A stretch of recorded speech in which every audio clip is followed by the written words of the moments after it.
Qué bueno que continúan con nosotros. Estamos en la entrevista central del Despertador a propósito de todo el revuelo que hay con el tema de la reforma fiscal. Hoy vamos a hablar de economía, precisamente con el ministro de Economía, Planificación y Desarrollo, Miguel Seara Hatton. Gracias por aceptar las invitaciones que siempre le hacemos al Despertador. Bienvenido. Un gusto estar aquí, cómo no. Sí, desde el punto de vista de, bueno, ustedes son los que planifican qué va a pasar con la economía del país. ¿Es un revés que no va a haber pacto fiscal?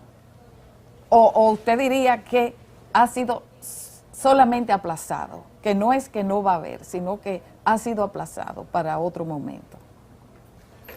¿Cuál es su lectura? Mira, a ver, yo creo que hay dos lecturas, una lectura técnica y una lectura de lo posible, o lo político, digamos. Yo creo que técnicamente hay un problema en la fiscalidad de la República Dominicana, es un problema estructural que en algún momento se tendrá que resolver. Si ustedes ven, por ejemplo, en la República Dominicana, la presión tributaria, si nos comparamos con 192 países del mundo, de esos 192 países en el mundo, 70% tiene una presión tributaria superior al 20%. O sea, el 70% tiene una presión superior al 20%. En América Latina el promedio es 27%. Y en la República Dominicana, tomando, todos son un promedio del 2016 al 2019, porque el 20, sabemos lo que pasó y estamos en el 21. En República Dominicana ocupa la posición 176 de 192 y tiene 14.1% de presión tributaria. Eso significa que el 91% de los países del mundo tienen una presión fiscal mayor. Eso es un hecho, eso es un dato. Y si vamos por la parte del gasto, el gasto público, el 82% de 196 países en el mundo tiene un gasto en proporción al PIB superior al 20%. ¿No? En América Latina el promedio es 32. En República Dominicana el promedio es 17. Lo que quiere decir que la ocupa la posición 176 de 192. Y eso significa que el 90% de los países del mundo gastan proporcionalmente más que la República Dominicana. Entonces eso te está indicando de que estamos muy por debajo de los estándares internacionales. O sea que hay un problema estructural y hemos ido acumulando un déficit, una diferencia entre los ingresos y los gastos. Más o menos hay una diferencia entre 3 y 4 puntos porcentuales del producto, dependiendo del año. 2 puntos y pico a 4, ¿no? Eso se mueve cada año. Entonces sí hay un problema estructural. Ahora, en este momento no había las condiciones para hacerlo. No es que no se necesitara, o sea, técnicamente sabíamos que es necesario. Y va a ser necesario en algún momento, ¿no? O sea, que la reforma lo que ha sido es aplazada. Bueno, el presidente ha asumido un compromiso y dijo, bueno, en este periodo no va a haber reforma. Ahora, eso tiene un costo también. El presidente ha asumido esa responsabilidad. Ahora, vamos a ver el contexto de esta decisión. La crisis que acabamos de pasar en el 2020 nos costó 23% del PIB.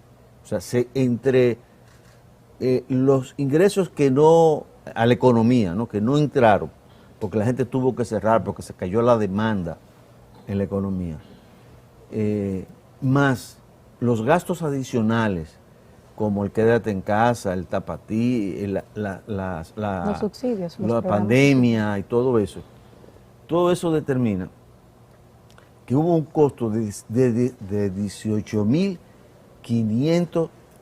460 millones de dólares.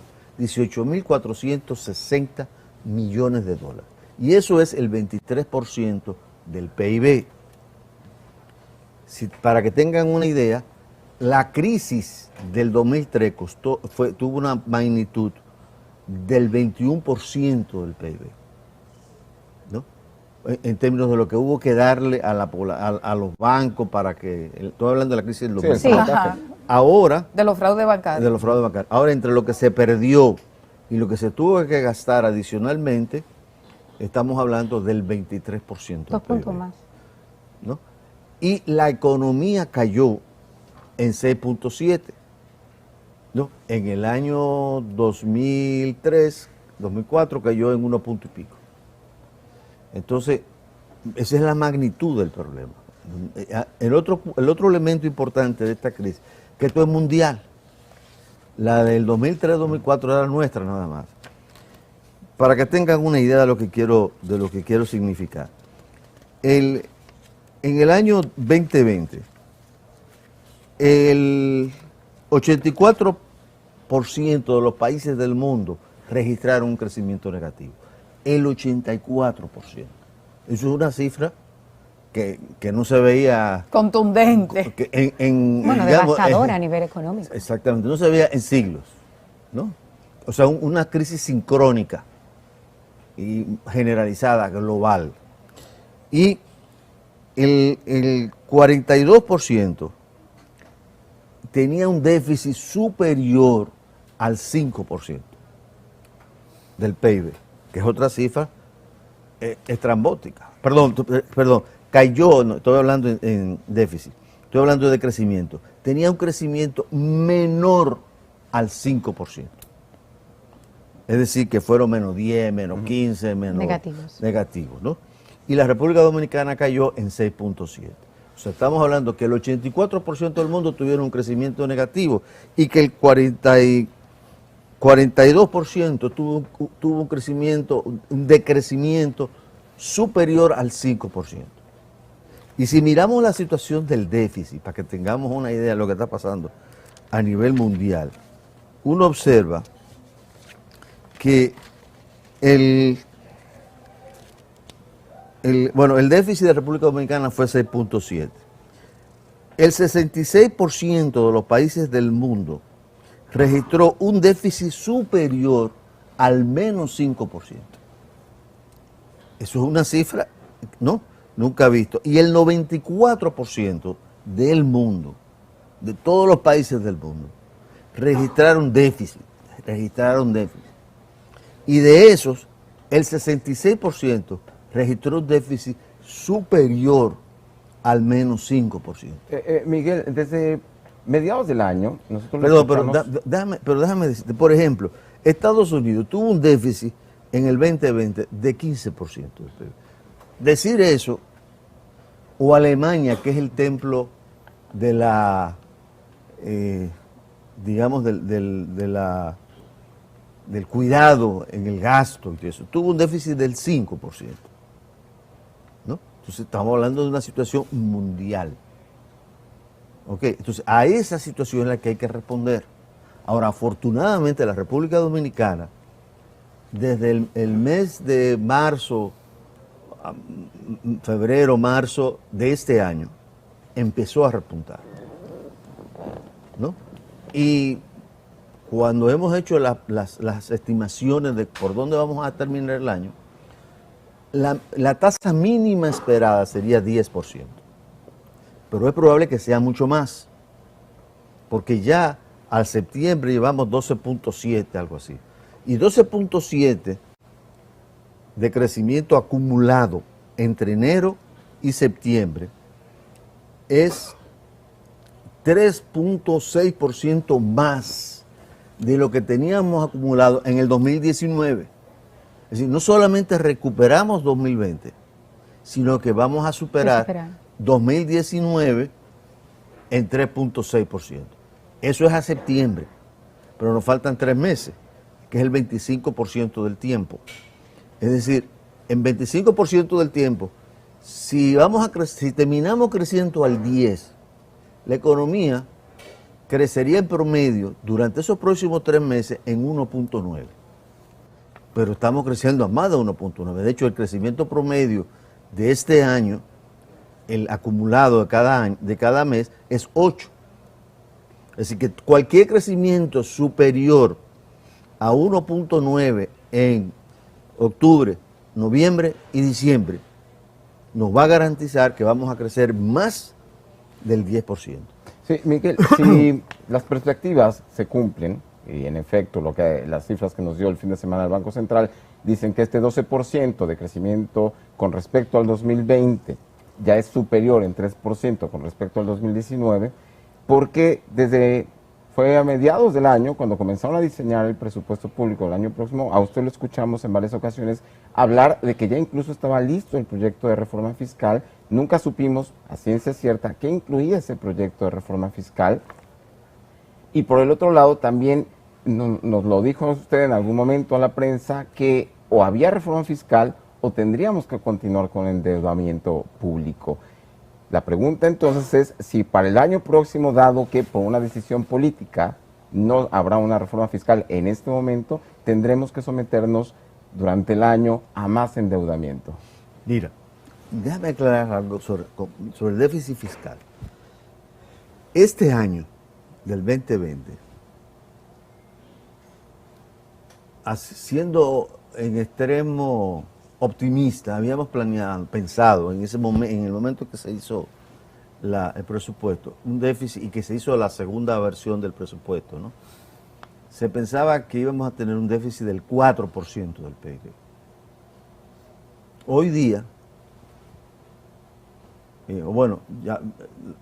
llevando 42 semanas del año transcurrido y faltándonos nada más 10, las proyecciones indican que terminaríamos el año entre un 1 o un 2% de déficit. Una cifra extraordinaria en términos de reducción del déficit.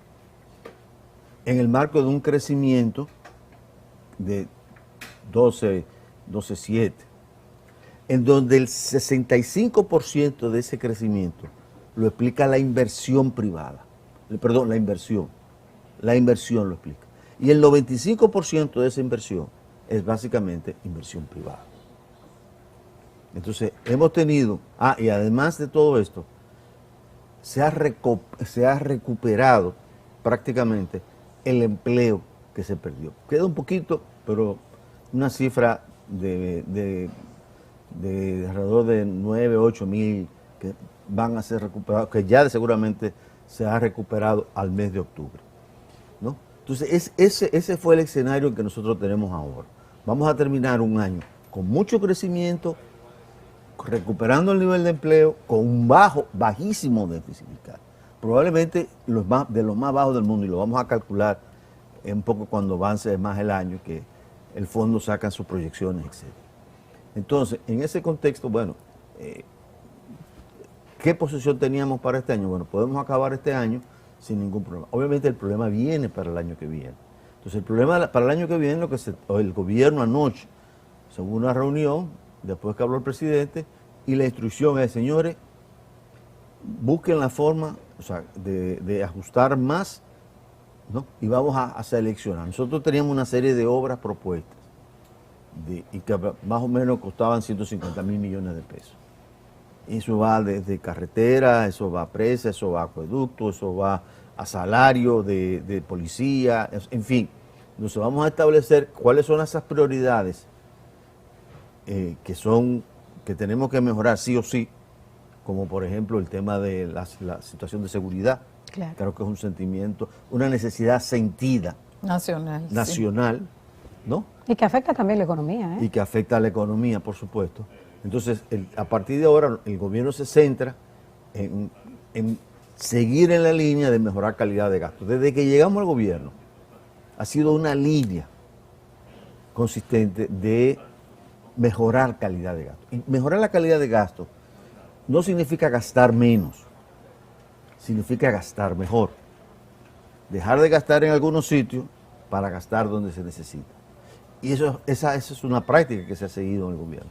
De hecho, en el primer año alrededor de 130 mil millones, una cosa así, como 1.5% del PIB se recolocó para gastar mejor. Hoy va va un poco menos porque uno se va, en la medida en que tú vas gastando mejor, las oportunidades de gastar mejor se van reduciendo, ¿no? Pero ¿tienen ustedes proyecciones de esa calidad del gasto? ¿Cuánto va a agregar a las necesidades económicas que teníamos? ¿Y por qué desde el principio no se planteó ese tema y se habló de una reforma fiscal? Bueno, porque ¿Qué hizo que el presidente variara? Ok. ¿El rechazo de la población? Mira, lo que hemos planteado es, vamos a hacer una serie de gastos que el país necesita. Vamos a suponer agua. Se requieren 8.000 millones de dólares, claro, en 25 o 30 años, pero ahora hay que buscar 200 o 300 millones de dólares para enfrentar el problema de los acueductos, el alcantarillado público, que nadie se ha metido con eso. Porque no se ve. Porque no se ve, pero que hay que resolverlo. Y que ya no podemos esperar más para resolverlo. Entonces, lo que se va a hacer es, en vez de gastar 150.000 millones como se tenía previsto, que es el 3% del producto, bueno, habrá que seleccionar de eso obras, ¿no? Para seleccionar, dar una nueva prioridad. Porque lo que pensábamos era que son cosas que son necesarias.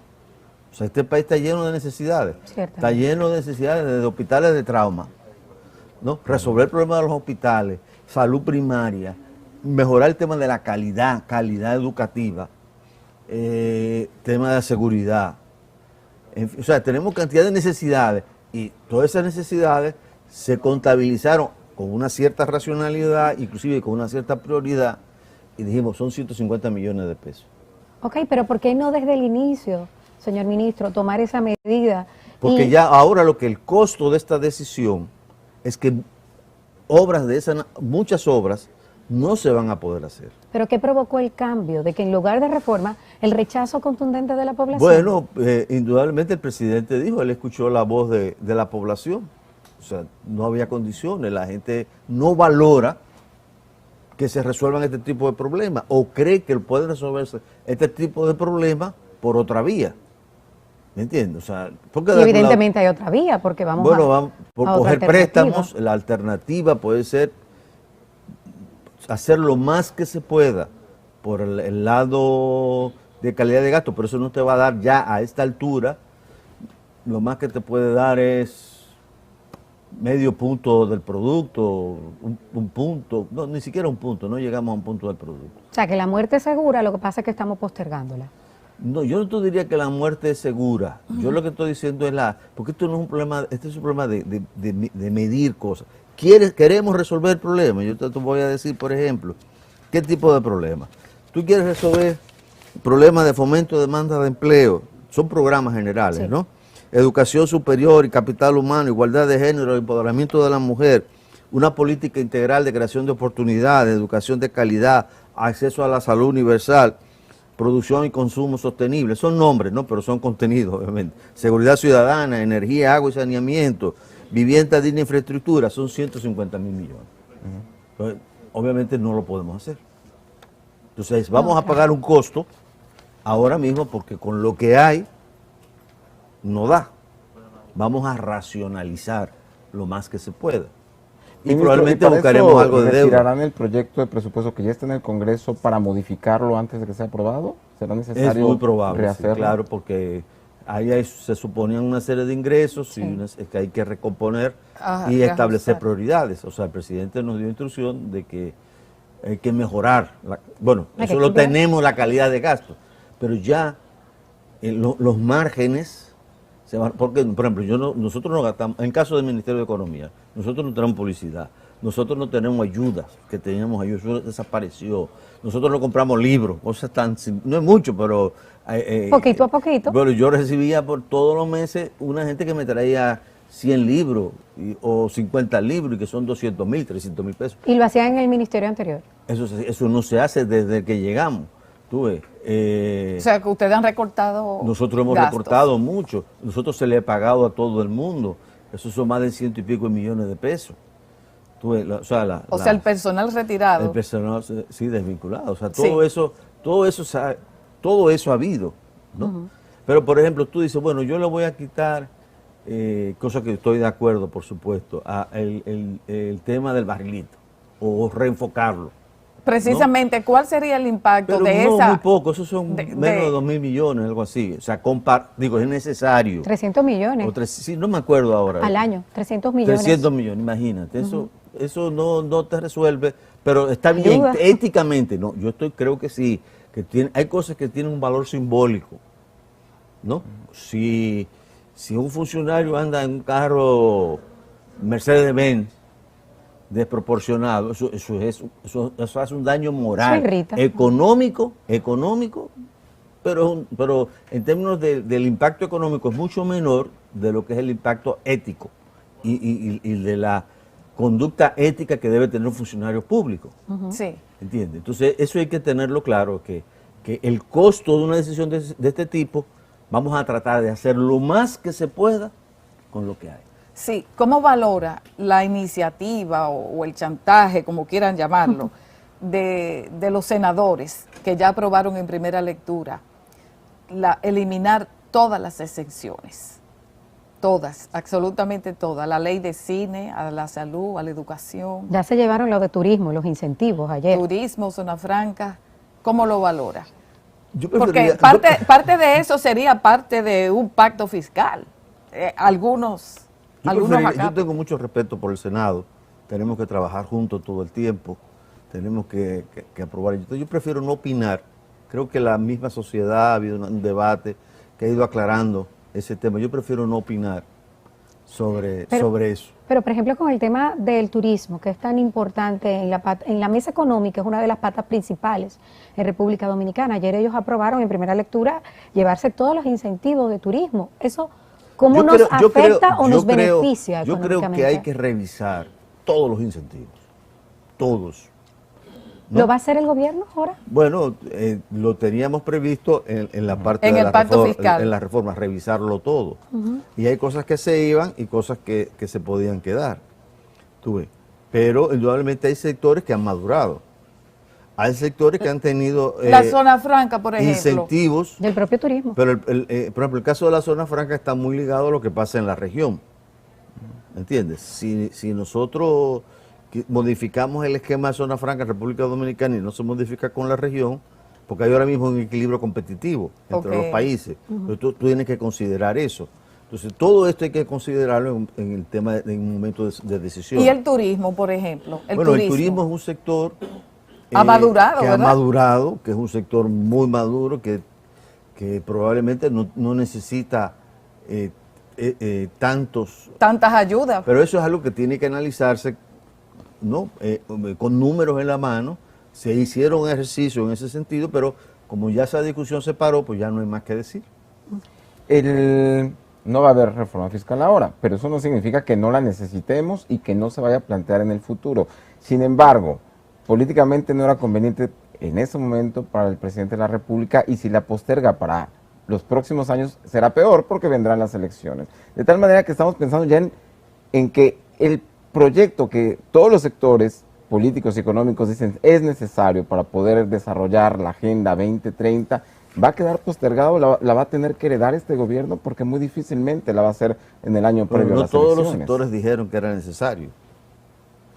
Que No por ahí todos los un sectores relativo dijeron que era Por eso necesario. recularon. ¿Eh? Por eso Bueno, recularon. yo no diría que fue recular, porque, o sea, yo creo que hay cosas que tú tienes que ver la realidad, ¿no? Y decir, mira, yo tengo hasta dónde puedo llegar y hasta dónde prudentemente debo llegar, porque estamos hablando de un gobierno, ¿entiendes? Entonces, hasta dónde? Por ejemplo, lo que pasó en Colombia. En Colombia plantearon un 2% del PIB, una reforma fiscal. Vino la poblada que ustedes Sí, que vieron en la recordamos. Casi televisión. 30 muertos. ¿Ok? Entonces, ¿qué ocurrió? Que se aprobó una nueva reforma, pero con 0.8, 0.9, menos del 1%. No, cuando la meta era el 2%. Entonces, tú puedes decir, bueno, insistir en algo que al final no te va a dar lo que tú esperabas. Además, por supuesto, no se justifica ninguna muerte de nadie. Uno mucho, ¿no? O sea, que el ejemplo, el presidente y el Ejecutivo temió que pasara aquí lo mismo que en Colombia. Yo no diría que temió, yo te estoy viendo lo que está pasando en el mundo, bueno, entonces tú tienes referencias, porque en otros países, o sea, se ha ido frenando esto. Además, esto es un problema global Sí, y solamente tiene una solución global. También eso hay que tenerlo claro. ¿Tú me entiendes? Porque ¿qué van a hacer las agencias calificadoras de crédito? Ponerle cero a todo el mundo. El mundo entero. Bueno, si todo el mundo estamos en cero, pues, ¿me Sí. entiendes? Ya, como dice, mal de mucho Consuelo de pero si todos estamos mal, bueno, Bueno, pero para empezar son los mismos países desarrollados que tienen problemas. Y en América Latina, yo le dije, la proyección que hace el fondo para este año, el 2021, que es más un deseo que una realidad, porque es una proyección, ¿no?, que ellos hacen. El déficit baja un punto.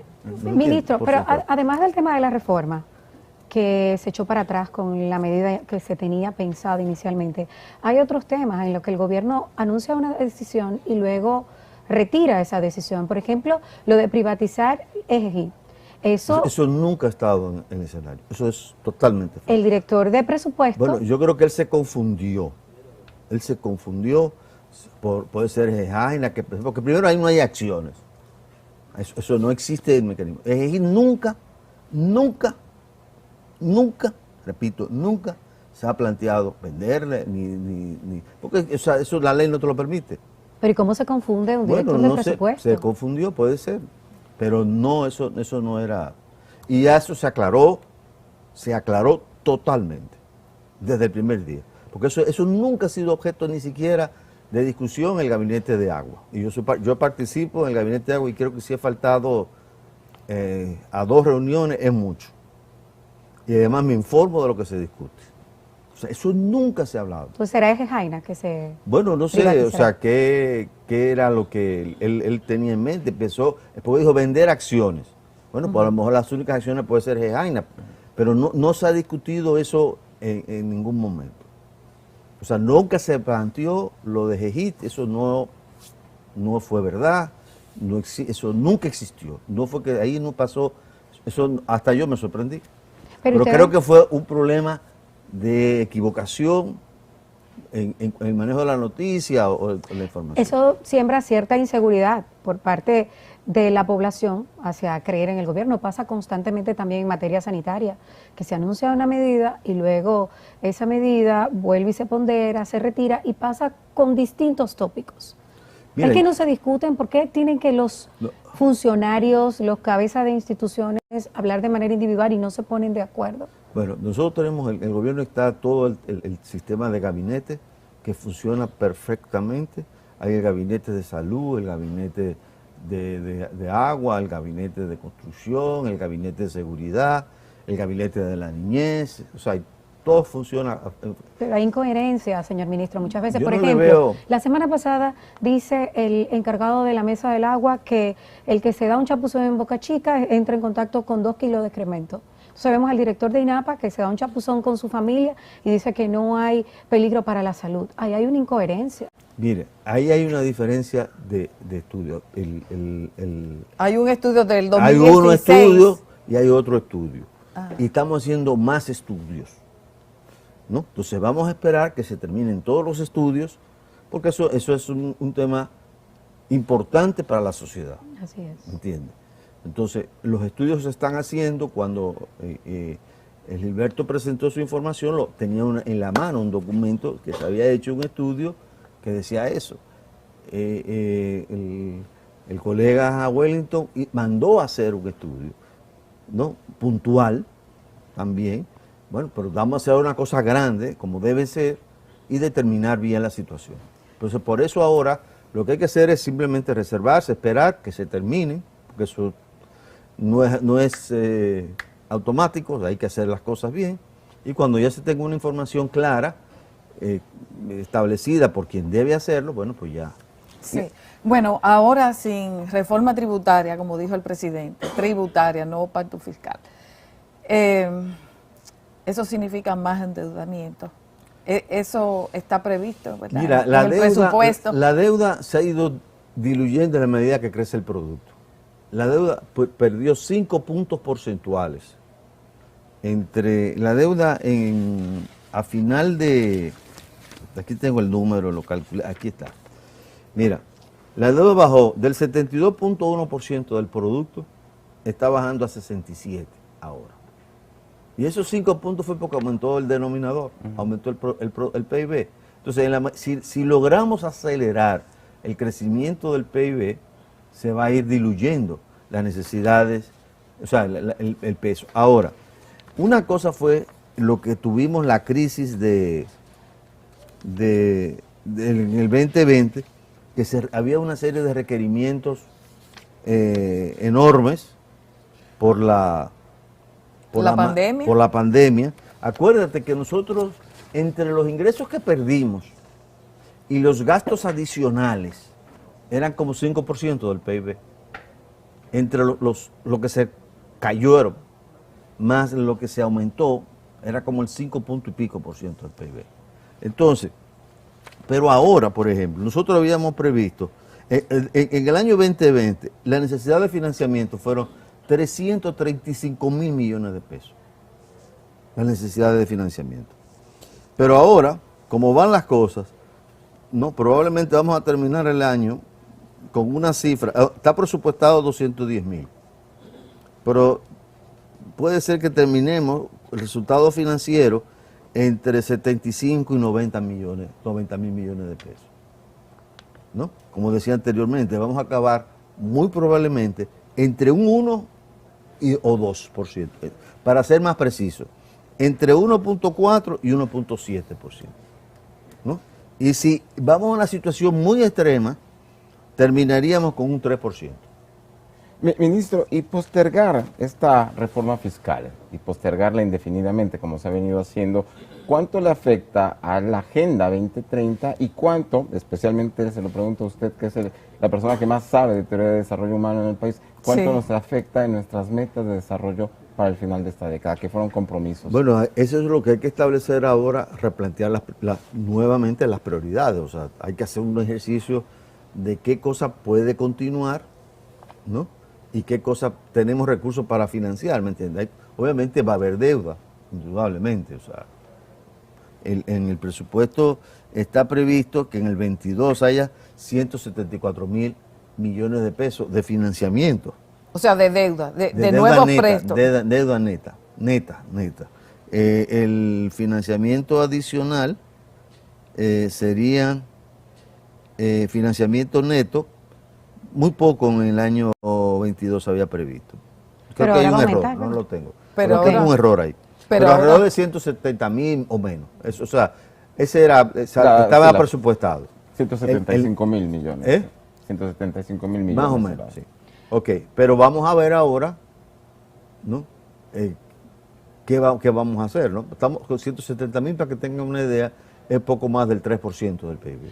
Señor ministro, el costo de la canasta familiar, un gran dolor de cabeza para las amas de casa que ya no saben cómo estirar el peso, una queja colectiva, la comida está mucho más cara, con lo que uno iba al supermercado, ahora se reduce a la mitad la cantidad de funda que uno se lleva para su casa.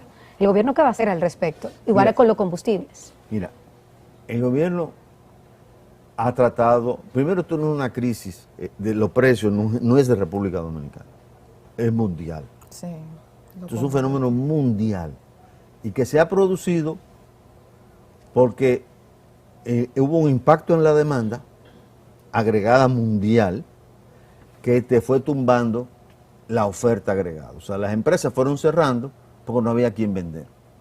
Y eso fue por un periodo de casi un año, ¿no? Como los contenedores empezaron a quedarse, A retrasarse. a quedarse en un puerto. Y eso fue subiendo y subiendo y subiendo y subiendo. Y ahora hay muy pocos contenedores digamos, cargando, ¿no? No hay personal. Si usted ve fotografía del puerto de Los Ángeles, la cantidad de barcos que quieren entrar, tú te das cuenta de que estamos ante un fenómeno nuevo.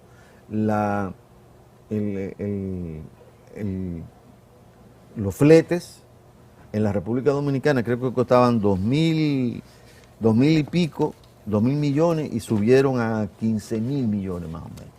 Perdón, $2.000 $2,000 un flete, un contenedor de 40 pies, subió como a 15,000 para nosotros, ¿no? Que venía de China. Entonces... y se retrasa muchísimo. Exactamente. Entonces, pero no solamente eso, fíjate, los precios que están subiendo es lo que se llama las materias primas que le dicen commodity.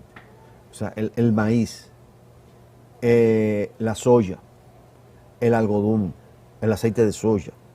Todo eso son los que están subiendo. El pollo, tú sabes que es un ensamblado de maíz y de maíz importado. O sea, entonces lo que está subiendo es la materia prima internacional y está subiendo en el mundo entero. El petróleo hoy está a 82, 83, lo vi esta mañana temprano, una cifra de ese orden de magnitud, ¿no? Cuando nosotros previmos que iba a ser a 60 y pico, o 50 y pico en el año. Entonces, es un evento mundial. Lo lógico esperar es que haya una reacción en la economía mundial, pero no parece ser, la economía mundial está tomando más tiempo en reaccionar de lo que se había previsto inicialmente. Entonces, hasta que no se resuelva el problema mundial, no podemos decir que estaremos solucionados. Ahora, ¿qué estamos haciendo aquí? Bueno, el Estado está absorbiendo casi 6,000 millones de pesos tiene de los aumentos de petróleo. Pero lo podemos seguir absorbiendo. ¿Tiene años haciéndolo? No. Desde que llegaron. Desde que llegamos. Sí, todos los años, todos los meses está 6,000 y pico acumulado. Entonces, ¿podemos seguir haciéndolo? Bueno, son decisiones que habrá que tomar. O sea, si seguimos con eso, habrá otros gastos que no se podrán hacer. ¿Entiendes? Si subsidiamos tal producto, bueno, porque al final de cuentas tú tienes un monto total y tienes que distribuirlo. ¿Entiendes? Y lo que ha pasado ahora es que ese monto total está fijo. Entonces hay que ver qué es en lo que se necesita. Medicina, por ejemplo. Todo el COVID ha sido subsidiado. Todo el COVID. Prácticamente ha sido subsidiado 100%. ¿Y la crisis que hay en Haití ahora, económicamente, ya estamos sintiendo impacto? Sí, bueno, obviamente hay una situación de ingobernabilidad, de una gran dificultad de un gobierno unificado, digamos, que controle el territorio, ¿no? Lo que vemos en la prensa es que hay un señor que dice que con una ametralladora, que dice que si no se retira el primer ministro, no va a abrir las posibilidades de que haya gasolina y petróleo en el país, ¿no? O sea, eso es una situación tan irregular, tan absolutamente irregular, que obviamente afecta a los negocios, ¿no? Por ejemplo, cuando hubo el tema de Jeremy, que había que irse a la península de Tiburón a llevar, o sea, cuando hubo el terremoto y había sitios donde la carretera estaba cortada y había que pagar un peaje. O barcos que se retiran de Jeremy o de Le Caillé porque no podían desembarcar. Entonces, todos esos problemas obviamente crean una situación difícil. Haití es nuestro segundo, exportábamos alrededor de 1,000 millones. Sí. El peso el lastre que significa la electricidad en República Dominicana. Bueno, ahí, ¿Cómo se puede visualizar? Ahí el gobierno ha anunciado que en 5 años va a subir alrededor del 44% de la tarifa, poco a poco. Creo que va a ser un por ciento. ¿A partir del lunes? Sí, va a ser 1% en los próximos 2 meses, pero 5 años para subir 44%. ¿En 5 años? En 5 años. Ese es el plan. Y lo ha publicado y existe. Porque, o sea, ¿de dónde vamos a...? Pues si no podemos, o sea, es realmente un poco difícil porque el peso, por más que tú quieres tirarlo, las necesidades son muchas. Sí. Y la apuesta por las energías renovables. Ha aumentado. Fíjate, se le está dando todo. Ahora mismo estamos, en Montecristi son 800 megavatios y energía eólica creo que son 400, 500 megavatios que está en proceso de construcción en este momento. Es decir, que esa parte de la oferta energética ha ido mejorando y va a aumentar digamos, de la canasta de la oferta va a aumentar el componente. Ministro, si pudiéramos volver un poco al tema del agua y esta situación que se dio con la contaminación en Boca Chica, que todos sabemos, el agua en Boca Chica, como en otras partes del país, está contaminado. No es nuevo, se han hecho estudios. Pero la reacción que vimos inmediatamente de parte del director de INAPA me da la sensación de que preferimos siempre meter el polvo debajo de la alfombra que limpiar la casa. En este caso, un estudio que ustedes tienen muestra la contaminación del agua, pero preferimos ocultarla, de acuerdo con la reacción que vi, para no afectar el turismo. ¿Cuándo vamos a tomar entonces? No, yo creo que, a ver, aquí hay muchas preocupaciones, o sea, y hay valoraciones diferentes, ¿no? Indudablemente, el anuncio inicial pues, crea temor, ¿no?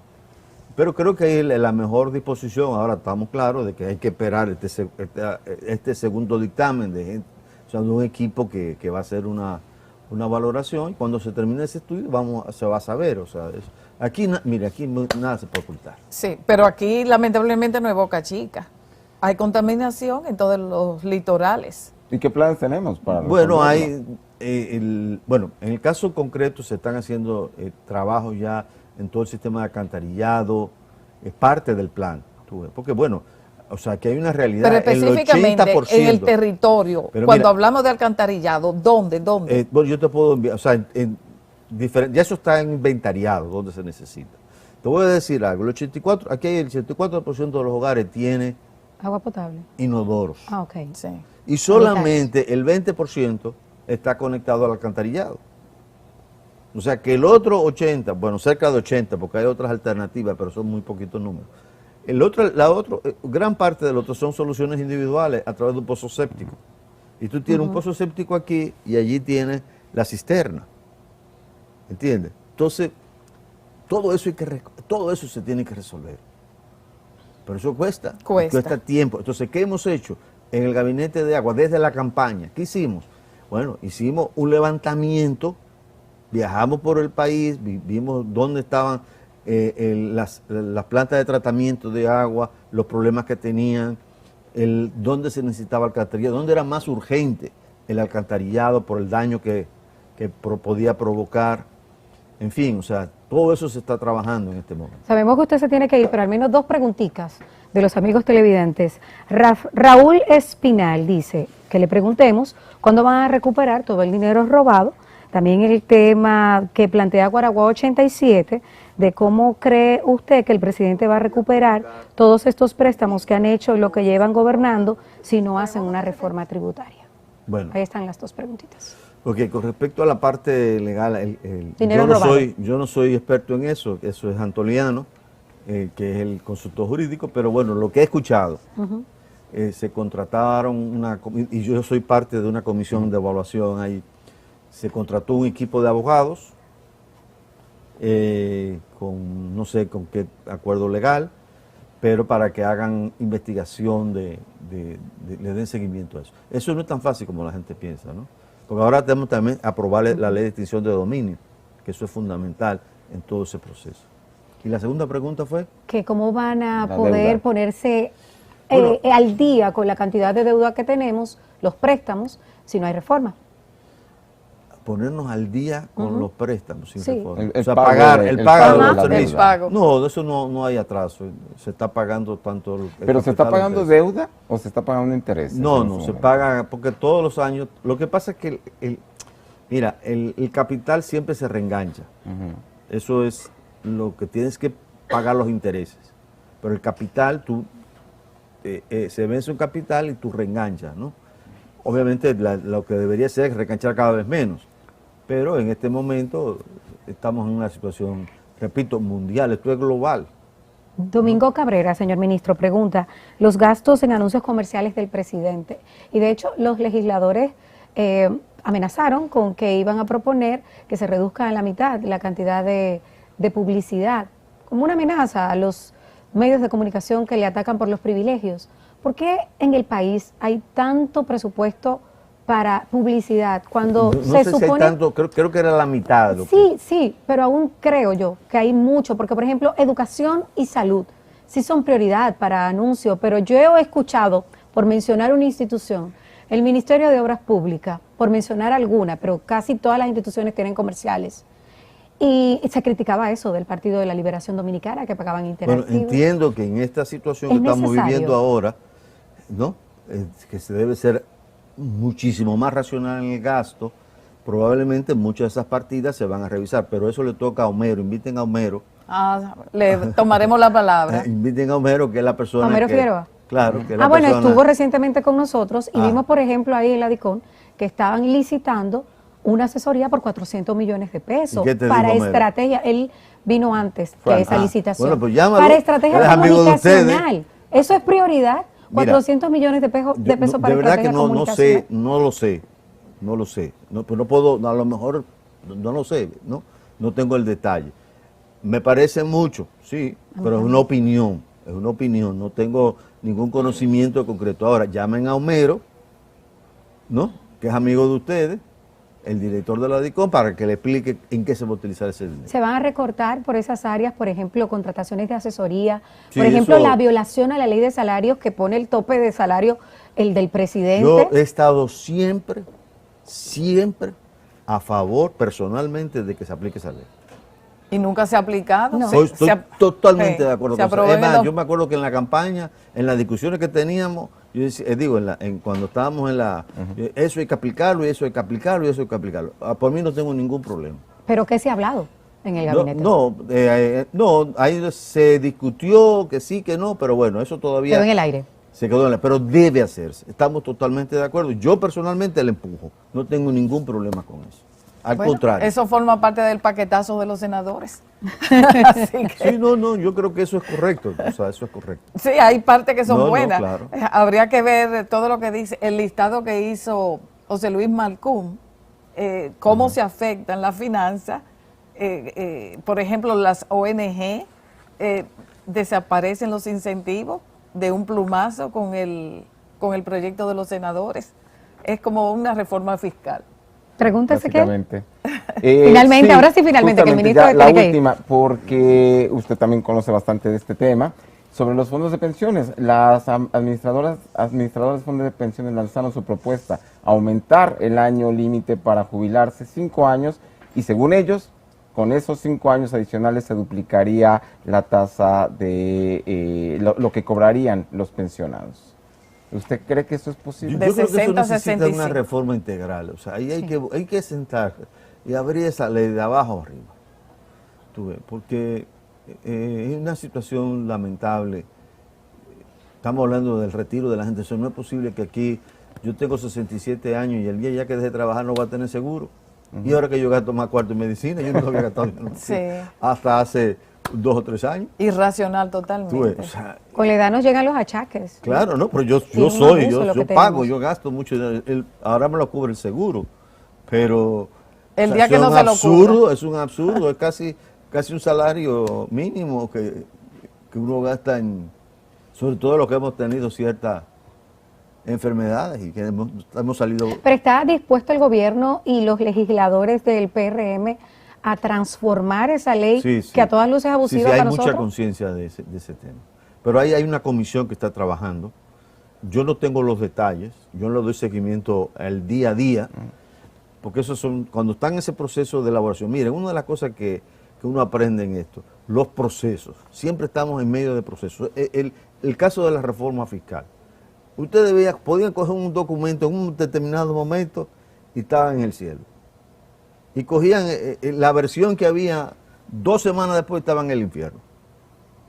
Y 3 días después en el purgatorio. Y después caían en el infierno, porque eso es el proceso. Sí. ¿Tú me entiendes? Entonces, en el proceso todo se discute. Y uno cambia de opinión. Mira, fulano tiene razón. Es sensato lo que dice Sultano. Es verdad, vamos a hacer eso. Tú ves, pero eso es algo que uno va, porque en esto hay el deseo de hacer las cosas bien, ¿no? Esto no es de que yo te gané o tú me ganaste. ¿Cuántas veces yo he discutido con mi amigo Jorge? Y somos amigos, Ministro de Hacienda. ¿me entiendes? Y con Pedro Silverio y con los otros economistas del gobierno, uno discute, pero somos amigos y de ahí nos salimos de ahí tranquilos, Sí. en un vaso de cerveza en algún lugar. Sí. Bueno, Sin problema. ¿Usted cree que el proyecto de los senadores se cae en la Cámara de Diputados? No sé, realmente no sé. De verdad que respeto mucho a los senadores y espero que Que sigan bien. Que sigan bien, que sigan bien bien. están, créame, con la cantidad de privilegios, bien están. Mal estamos nosotros. Gracias al ministro de Economía, Planificación y Desarrollo por estar con nosotros en la entrevista central del Despertador.